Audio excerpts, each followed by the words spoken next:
po yung una kong customer sa ngayon na pinakamabait at pinakagwapo sa lahat na si Bok. Isang security guard na napakabait. Ito po ang pangalawa kong haircut ngayon sa nakikita po ninyo mga kapatid. Subaybayan nyo lagi ang ginagawa kong mga vlog mga kapatid. Ito po si Yuki na nagsasabing good health. Ito magsisimula na po kami. Mula ko na rin mag-workout. Ito mga kapatid, ito yung customer ko na sinasabi nga. Ito, nagbabawas na daw siya kumain. So mga kapatid, mag-i-start na po kami. Magsusot muna kami ito. Ayan, nagbabawas na daw po siya kasi dati siya mataba. Ano na pangalan niya? Ano? Ha? Vincent. Si John Vincent po. Ano po siya, single mga kapatid sa mga taga-Hermosa. Ayan, baka gusto niya, napakasipag na tao. Nagtatrabaho siya sa Red Camia, dito sa Dinalupihan, Bataan. O. Si John Vincent po yan. Ano mo? Kapito? Tama. John Vincent Sabado mga kapatid. Ayan, napakabait. Ilang taon na? 26. Oh, 26 years old, single na single. Siya yung bumubuhay sa kanyang mother sa ngayon. Siya yung breadwinner. Napakabait, tipo ba? Napaka-responsableng tao. Ayan. High school graduate? Oo. Oh, high school graduate. At least, ayun nga, hindi na siya nakapag-college mga kapatid kasi nga, di ba, na sinusuportahan niya ang kanyang mother, gano'n. May tapos, unti-unti niya napapagawa ka ng bahay, di ba mga kapatid? Di ba? Dapat maging ehemplo itong ganitong mga kabataan. Medyo bata pa, hindi na siya kabataan, teenager. 26, pero bata pa siya mga kapatid. Yan mga kapatid. Ano natin mo? Low weight natin. Oh, low faded haircut ang kanyang gusto mga kapatid. Ito. Si John Vincent Sabado. Tandaan nyo o baka mag-trending ka niya kapatid. Oh. Low faded daw mga kapatid. Oh. Ay, okay.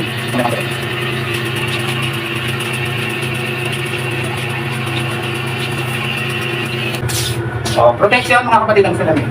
Para kung tumatalsik man ng nabuo, di ba? Oh, may protection tayo. Pati ito, protection din to mga kapatid. Kasi siyempre, sa mga barbero at mga hairdresser, ganito kayo lagi face mask para hindi nalalangkap yung mga maliliit na buhok. Ganan. Tapos sila yung natin ang Oh, ano ba ito? Saan mo para kasi yung Oo nga mga kapatid, di ba? Ang bilis-bilis ng panahon mga kapatid. August na ngayon. Bare months na sa susunod. Oh, panahon na naman ng mga bigayan. Yung mga hindi magbibigay. Pwede.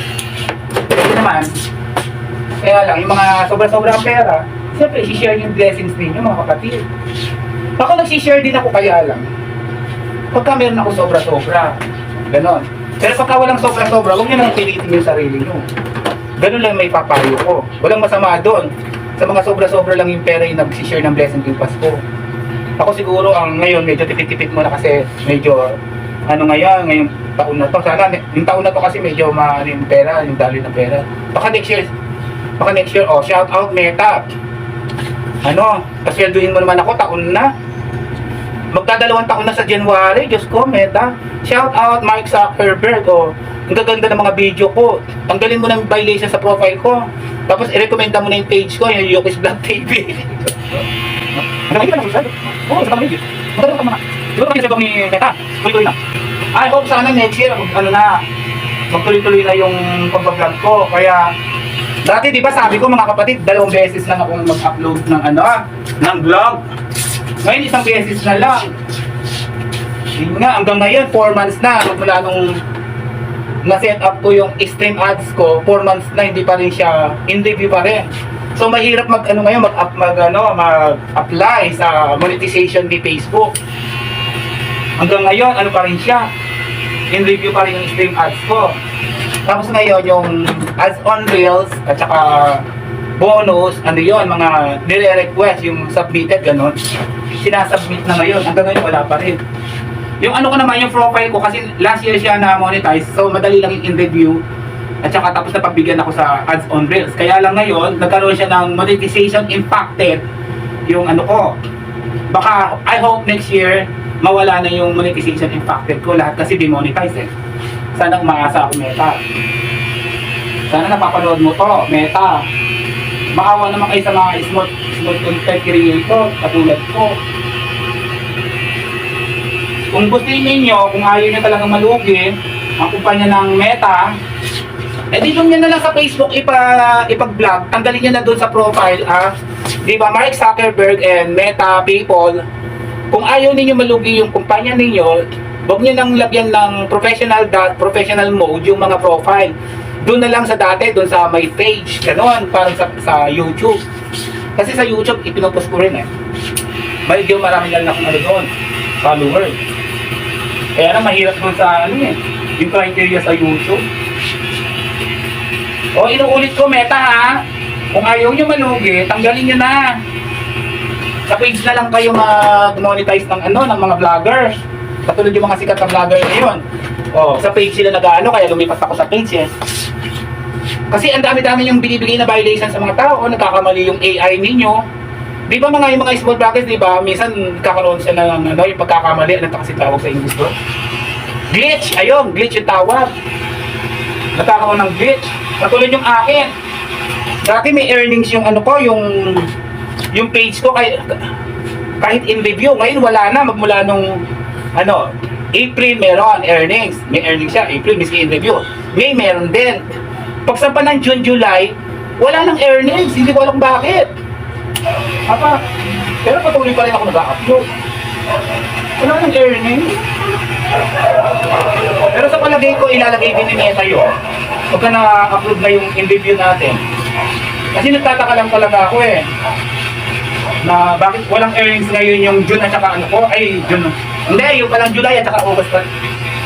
Tama ba? Ano ba mo? Ay, hindi. O, tama. June at saka July. Wala ko pala nga pala yung August. June, July, yung ano ko, walang earnings. Yung April at saka ano, meron eh. May. Right in review pa rin. Tapos yung ano ko, meron monetization impacted. I hope sana next year maayos na lahat yan.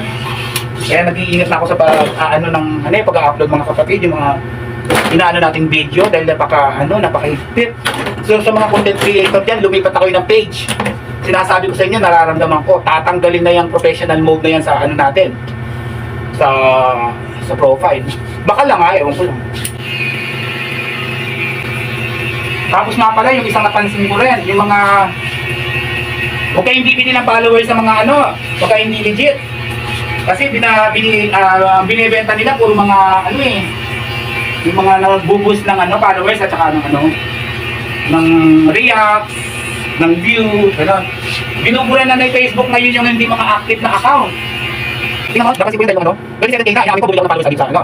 Hindi pala, hindi ko puro pala, hindi ako sa Gineta, 27, naging 15K na yun. Ang ano ko ngayon, yung sa followers ko sa profile, 15K lang talaga yung legit. Tapos yung sa page ko, hindi 8K na siya. 8K na. So huwag kayo magpapaboost sa mga kikita ninyong advertisement yan. Kung gusto niyo magpaboost, mismo doon sa Facebook, meron doon mga kapatid. Kung talagang gusto niyo magpaboost. Yung mga may sobra-sobrang pera, kasi ako bakit ako magpapaboost kay Meta? Diba? Eh hindi pa nga ako nakakasilip ng sweldo niya. Ano magpapaboost ka? Yan. Ayun lang mga kapatid. Buti na mabait itong aking kliyente, miski nagsasalita ako dito, miski nagbablog ako.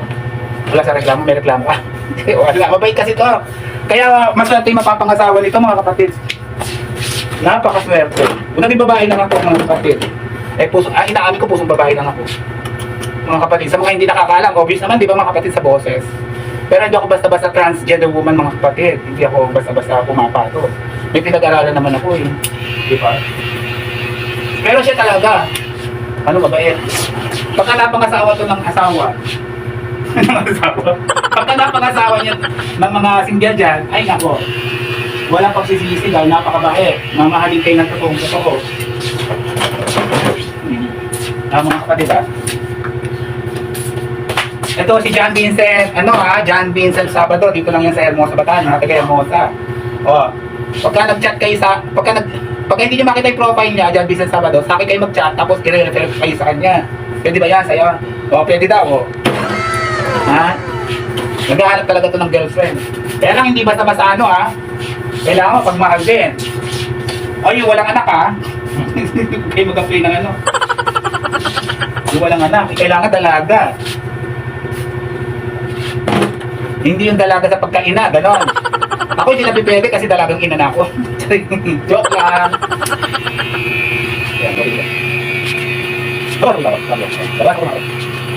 Marami akong chika mga kapatid about sa buhay. Meron pa akong sasabihin sa inyo mga kapatid. Kapag kasi danas ko to miski sa mga hindi nyo kadugo, ay miski pala sa mga kadugo ninyo, magkaroon kayo ng kahilan. Kapag wala kayong imbitasyon, sa natutunan ko kasi gano'n. Kapag wala kayong imbitasyon, huwag kayong pupunta. Huwag na wag, miski kadugo nyo yan. Kasi masakit. Masakit sa pakiramdam. Ganon. Kasi siyempre, nababago yung buhay mga kapatid. Hindi ko ma-explain talaga. Nararamdaman ko. Kasi karanasan ko yan. Umatin ako ng mga kapatid, ng isang pagtitipon sa mga kamag-anak ko. Yung pala, hindi pala ako imbitado. Wala ako sa listahan ng mga bisita. Diba, ang sakit na nila mga kapatid. Kaya lang, siyempre, dahil nadugo ako, ayun, para ako nagmukhang gay crusher mga kapatid. Diyos ko. Masakit pala yung gano'n kapag pumunta ka tapos hindi ka pala imbitado ng mga kadugo mo. Diba? Ang sakit-sakit. Nagmukha ka pang yung patay gutom. Gano'n mga kapatid. Kaya dapat tayo magkakaroon din tayo ng prinsipyo. Paminsan-minsan. Hindi masama yung... Pero yung pride, huwag masyado. Pero yung prinsipyo natin bilang isang tao, miski mahirap tayo, wala kay pera, mayaman na mahirap, kailangan pala talagang manatili yung prinsipyo mo sa buhay. Miski mahirap ka, miski Kasi dito talaga yung laban ng jeep sa mundo ko, pera eh. Kapag ikaw mahirap ka, tayo ka lang eh. Diba? Totoo yun, di ba mga kapatid, kapag wala kang pera, di ba tayo lang yung tingin sa'yo or mababa? Kasi ang respeto ngayon, binabase sa pera. Posisyon, ganon. Tapos, binibigyan nila ng halaga yung itsura, hindi yung loob. Hindi naman lahat ng tao ganun. Pero karamihan, tapos mapanghusga pa, di ba? Ganun, di ba magkakapatid? Tingnan mo si Diwata pare, ang dami niyang baso. Di ba? Kaya lang iba natatakot magbas kay Diwata ng sobra-sobra, pati yung itsura niya, kung sa tutukusin lang. Eh syempre, wala silang magawa. Inevitable yung pagkakapalaran ni gusto ng Panginoon Diyos yun di ba? Na maging ganun si Diwata. Kaya huwag tayong bumabase sa itsura mga kapatid.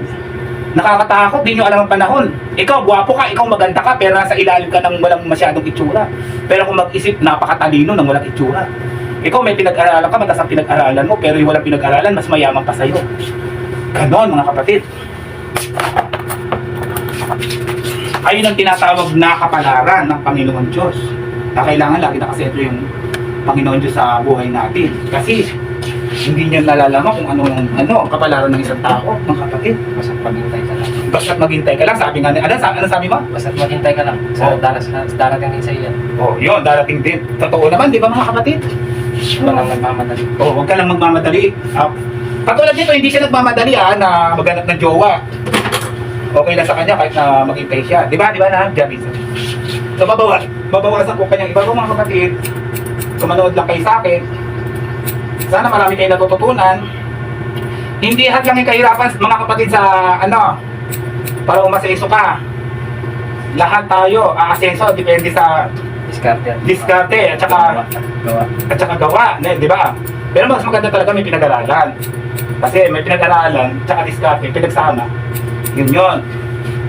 Di ba? Hindi man yung para sa'yo ngayon, darating din yung bukas para sa'yo. Yun. Narinig niyo siya. Kundi daw yung ngayon yung para sa'yo, darating din yung bukas. Ano? Darating din yung bukas na magiging successful ka rin para araw. Yun mga kapatid. Sinabi ni John Vincent yun. Kasi ito marami na rin karanasan. Although 26 years old lang siya. Siyempre, marami na siyang karanasan sa buhay. Mga kapatid. Basta wag lang tayo maglalamang ng kapwa natin. Mabuhay tayo ng straight, ganon. Mga kapatid. Ayun ang sinasabi ko. At saka dapat, ang tunay na investment dito sa mundong ito, hindi pera mga kapatid. Pangalawa lang yon. Ang pagkakalam kong investment yung health, good health. Diba? Oo, marami nagsasabi, yung kayamanan iiwan lang yan kapag tayo yumaon na. Tama kayo doon. Pero pinamamana yon sa mga anak ninyo, sa mga anak. Ganon mga kapatid. Para hindi na sila maghirap. Pero depende pa rin kung kanino mo pamapamana. Katulad itong bahay na itong mga kapatid, napapakinabangan ko, galing ito sa yumao kong mga magulang. Kasi 13 kami magkakapatid mga kapatid. Sa batas kasi sa bunso mapupunta. Itong bahay na to. So nagagamit ko siya bilang isang, eto, shop. Bahay lang to mga kapatid sa harapan ng ano namin. Terrace to, ginawa ko siyang shop. Inuulit ko mga kapatid, 13 years na akong nagugupit, 13 years. Nag-training ako ng 5 years sa labas. Bago ako nagsarili. Hindi ka pwede maggupit na natuto ka lang. Sa panahon ngayon, kailangan may experience ko sa labas. Kung paano ko tumatakbo yung parlor o yung barbershop. Kailangan matutunan mo yan. Hindi lang gupit pang lalaki. Gupit pang babae. Riban, kulot. Riban, kulot. Basta tungkol sa buhok. Kulay, ganon. Kailangan matutunan mo yan. O, tama na yung box na yan. O, tama na daw, mga kapatid. So mga kapatid, hanggang dito na lang ha. Ipapakita ko muna yung finished product ko sa inyo mga kapatid. Ayan mga kapatid, sa nakikita ninyo, ayan yung ano niya, right side. Mga kapatid. Ito yung likod mga kapatid. Kasi request niya low faded haircut. So ito yung left side niya mga kapatid. Ito si John Vincent Sabado, ang kanyang front. Ano masasabi mo sa mga tao ngayon mga kapatid? Yung kapalaran, gano'n, yung sinasabi mo. Basta maghintay lang kayo sa tamang panahon. Yun lang, darating din sa inyo yun. Di ba mga kapatid, napakagandang mensahe ng iniwan namin at baka sa inyo. Sana may natutunan din kayo. Ito po si John Vincent, single. Inuulit ko, isentro natin ang Panginoon Diyos sa ating buhay. At good health mga kapatid ha. Bye-bye!